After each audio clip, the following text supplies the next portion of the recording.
refugees. How we live, we need inner peace. How we live, we need inner life. How we live, we've been looking on. Joseph fell ill the first time, which he said was complaining about foods. So I was the one that bought ibuprofen for him. Then with time, he could not work. Then after some months, maybe 2 months passed. Because, look, somebody is sick. I came here, I've told you the person, you know the person is sick. The person cannot go. Mostly, even most camps, they know people who are sick. So the camp even have to provide food, that they will take the food to their houses for them. The person is sick, you don't give him food. Somebody who is outside is trying to help by bringing food. He comes, you restrict him. If you quarrel with them now, they'll say you are creating problem or something of that sort. It was sorry, even to the extent now that just few seconds, not even up to a minute, that they heard that this man is gone. Do you know what they did? Immediately they went to the room, packed all his things. Before we even got to this room, they have already give this room to another person. Not up to a second that they heard of his death. They did not even know that this man is no more in that camp. I want to ask you, who sent him to the hospital for I was the one. For the second time also? When he died, this last time when he died. It was this one. He got permission from the camp. The camp, the social from the camp gave him the transfer to the big hospital. Yeah, because he was very sick. Then they saw that this man they have to send emergency to pick him up to the hospital. But there, the social have to tell him that we will not pay you because we are covering your expenses. Someone who is dying, you are adding some words of money. You are adding some words of pain. I will not pay you. He's in a condition of not listening to that. He needs something to eat in the hospital. He needs some money to buy fruits if he's normal sickness. But you are telling him that even the hospital, you won't be able to buy anything, any fruits. If this man goes to check up, they would have noticed that this man have this type of problem. And when we arrived in Germany or in any European country, the first thing we always go is this X-ray. We go to heart, we often check heart. I say X-ray. Why they did not see this thing? Or is it something that it developed through the circumstances, through the thing that he eats in the camp? Or because if they had, because what the doctors now is giving that the hepatitis B have already eaten up some of the liver or the heart. So that means it's not something that started 1 year. Because before some part of your heart got damaged, it have been a long time. Yeah. So the X-rays, because it's not somebody that can pick up everything written in the doctor report is in German. So they did not tell him that, oh, you have a problem. So did you know that also in this camp they have deported a Ghanaian without heart? It is engine in his heart in replacement of the heart. They deported him. Did you know several people they have deported in this camp? And the worst part of it is that the money they spent in deportation, like the day they deported, 2016, they deported more than 16 Guineas with each person 2 escorts with the whole full flight that spent up to 130 to 200,000 euro. Did you know how many charter flights goes to Nigeria and Ghana? So did you know how many Ghanaians they have deported to Nigeria? Did you know how many Nigerians they have deported to Ghana? There is one, because the identity. Sometimes they don't deport us with a passport. I don't think in Rwanda a German will be deported with a travel paper without a passport. I don't think. But many refugees are deported back to their country with just embassy identification. Oh, he's from Ghana. Finish. They deport him. Did you know how many people that goes to prison?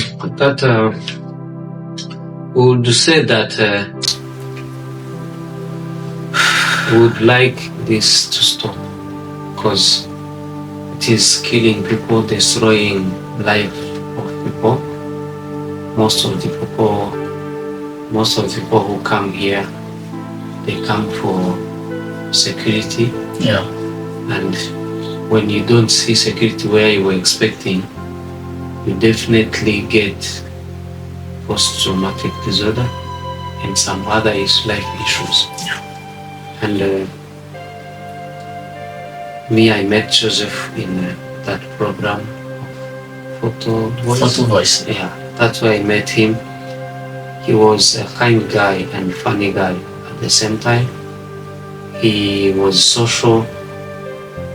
He had so many qualities, but maybe I might mention how he was too kind and very funny. He had so many qualities.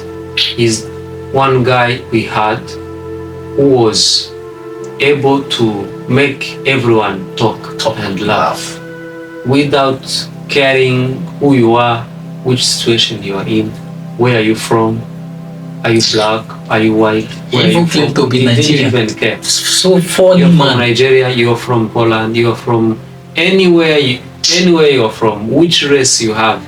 He didn't care about that. His love was, I don't know how I can call it, but he had no boundaries. And another thing, he was someone whom I saw that you can trust, you can rely on when you have a problem. If you tell Joseph, I have a problem, tomorrow morning he's there, he's on your door. I remember one day I talked to him, he said, brother, tomorrow we come to see where you live.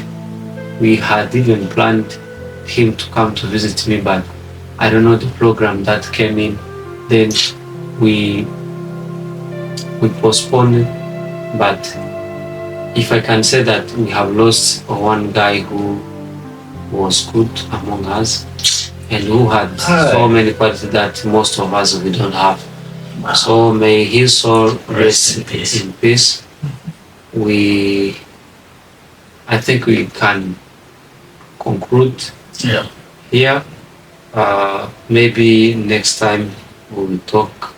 We still have time to talk about Joseph, about his life. We still have a lot of time, and so we still have so many things to talk about him, what he has contributed among us in society, in programs that we had as a refugee, and in the programs he had in so many organizations, not only within refugees, and he was participating in another thing that we have forgotten to mention. Joseph was in a camp, but before he had the document of Germany, he was living in Germany. He had a residence in Germany. In their system, Germany, they are the ones themselves that has given him document. He came to have some issues, but as someone who had the document, he was not supposed to live in a camp again. He was not supposed to live in a camp as someone who has residence in previous time. He was already integrated in Germany, not new in Germany. We don't know why they restarted his life again. Even if maybe he has committed some mistake, but I don't see any mistake which is not crime. He has never committed any crime that, as what we know, he has never committed any crime. But his card, his residence was taken away by the administration. He tried, I think there is one day he told me that he tried to tell them to let him go and live outside. He had somewhere to live. So they were forcing him to find a place first. When he had no job, he told them, give me paper to work. Then I speak Dutch. I was here. He had a company that was calling him to come back again, work with them. The company where he was working before and where he had experience.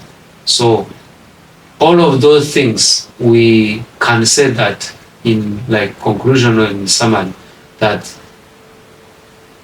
Joseph has faced injustice in so many areas, in so many circumstances, and we understand maybe some refugees, but someone who was already settled in Germany, who had a residence before, he was not supposed to be treated the way he was treated. So we can conclude urging the camp to be closed and calling out the other organizations, institutions that are fighting against that camp also to raise their voice again, against the Ankerzentrum, because Ankerzentrum is not good for the refugee. We know so many camps, as we have said, that are treating the refugee in good way and that are just the refugee.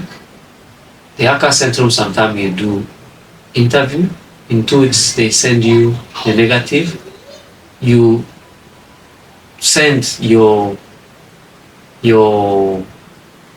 how they call it? Appeal. You send the appeal again. In 1 week the appeal is coming again. So I know so many people who were there in the camp, they have received quickly their even the way the brother started telling you, when you go there, you find people who are there 4 years, 3 years. More than a year. Yes. So you ask yourself, how can you let someone, close someone 4 years somewhere? You have stopped his life in 4 years, 5 years, in one compound. You didn't allow him to work. He has his hands and his legs, he can work. So that is the frustration people who lives in the Ankerzentrum, especially people of color, we can say so. People of color. I'm saying I was lucky, but there is so many people I found there. I was crying, they were telling me, you are starting crying, then you are coming. You arrived, then you are starting. We are here 3 years. So how are you starting crying when you are not yet even completing 1 year? They haven't beat you, you have started crying. That is what we were saying. If it's not the security that puts you down, even people whom you will find in there, you will find them with a lot of trauma. Then they will make sure that they transfer those trauma to you, and it automatically get in your head. So if we will see this camp close, I think it will be a good thing for Germany image and also for the refugees. Yeah, maybe.